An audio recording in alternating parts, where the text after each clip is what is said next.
सभी भैया बहन ध्यान दें। आज मैं आपको इंपरेटिव सेंटेंस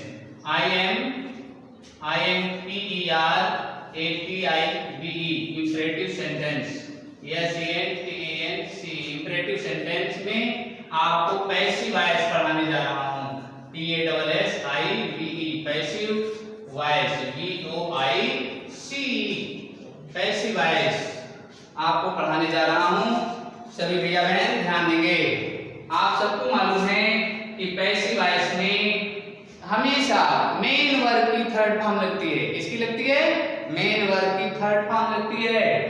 इसके बाद पैसिव वॉइस में ट्रांजिटिव वर्ब होना आवश्य है। अगर ट्रांजिटिव वर्ब नहीं है तो उसकी पैसिव नहीं बनती है, अर्थात ट्रांजिटिव वर्ब की ही पैसिव वॉइस बनती है, सकर्मक क्रिया की ही पैसिव वॉइस बनती है। भैया बहनों ध्यान रखिए।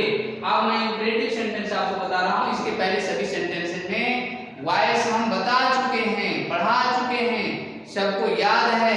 आप सभी जानते हैं कि पैसिव वॉइस उन्हीं वाक्यों की बनती है जिनमें ऑब्जेक्ट होता है। ऑब्जेक्ट नहीं होगा तो एक बार पैसिव वॉइस नहीं बनती है। लेकिन इंपरेटिव सेंटेंस में ऐसा नहीं है। इंपरेटिव सेंटेंस में पैसिव वॉइस बनाते समय हमें कई नियम पढ़ने हैं। कुछ नियम ऐसे हैं जिनमें सेंस के अकॉर्डिंग भी हमें you are requested to, you are advised to, you are forbidden to लगा करके हम क्या करते हैं, पैसिव वॉइस कन्वर्ट करते हैं, बनाते हैं। तो सबसे पहले हम फर्स्ट रूल पर चलते हैं। इसका स्ट्रक्चर है भैया बहनों कि सबसे पहले लेट लगाते हैं, लेट के बाद ऑब्जेक्ट लगाते हैं, ऑब्जेक्ट, और ऑब्जेक्ट के बाद बी लगाते हैं, बी के बाद थर्ड फॉर्म लगाते हैं, और बाय यू इसमें अंडरस्टूड रहता है। इसको लगाएं या ना लगाएं कोई आवश्यक नहीं है। ये आपका जो है फर्स्ट रूल है जिसको हम कहते हैं इंपरेटिव सेंटेंस। अगर अफर्मेटिव में है, इसमें है अफर्मेटिव में अफर्मेटिव में है तब ये सबसे पहले लेट, लेट के बाद ऑब्जेक्ट, ऑब्जेक्ट के बाद बी, बी के बाद थर्ड फॉर्म, फिर बाय यू लगाएं या ना लगाएं कोई आवश्यक नहीं। अथवा सबसे पहले हम ले आते हैं ऑब्जेक्ट को, इसके बाद हम शुड लगाते हैं, SHOULD शुड, फिर बी लगाते हैं, फिर थर्ड फॉर्म लगाते हैं, फिर बाय यू लगाएं या ना लगाएं कोई आवश्यक नहीं है। अथवा sense of this sentence, active voice के सेंटेंस के अनुसार हम उसका सेंस लेते हैं, भाव लेते हैं, और भाव के अकॉर्डिंग हम you are ordered, ORDERED ordered, you are ordered to plus जो कहते हूं, you are ADVISED you are advised to, फिर आइडेंटिटीज जो कहते हैं सेंटेंस उतार देते हैं। इस प्रकार से अफर्मेटिव सेंटेंस में हम पैसिव वॉइस कन्वर्ट करते हैं। फॉर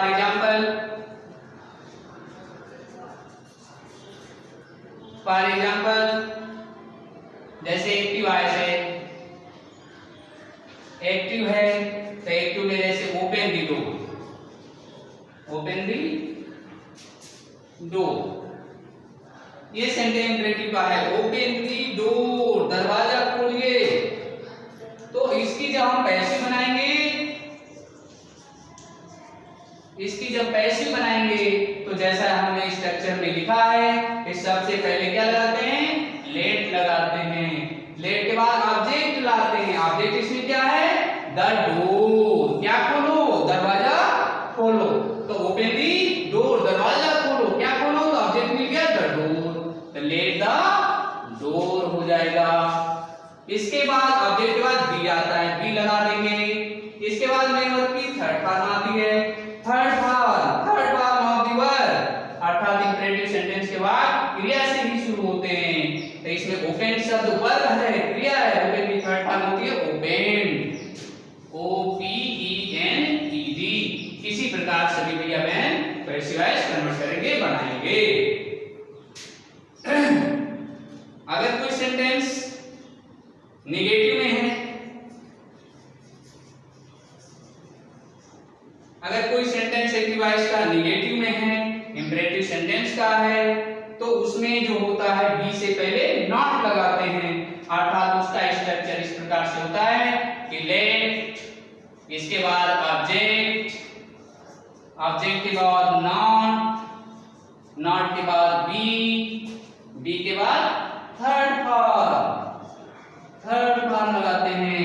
इस प्रकार से हम पैसिव वॉइस कन्वर्ट करते हैं। जैसे फॉर एग्जांपल एक सेंटेंस जैसे do not sing a song. In this sentence कह रहा है कि डोंट सिंग ए सॉन्ग, ये गाना ना गाओ, मत गाओ। क्या ना गाओ? ये गाना। क्या लगाने से मिला ऑब्जेक्ट? A song. तो पैसिव वॉइस बन जाएगी आपकी सबसे पहले स्ट्रक्चर के अकॉर्डिंग लेट, लेट के बाद ऑब्जेक्ट क्या आया? A song, a song. इसके बाद क्या आएगा? Not, not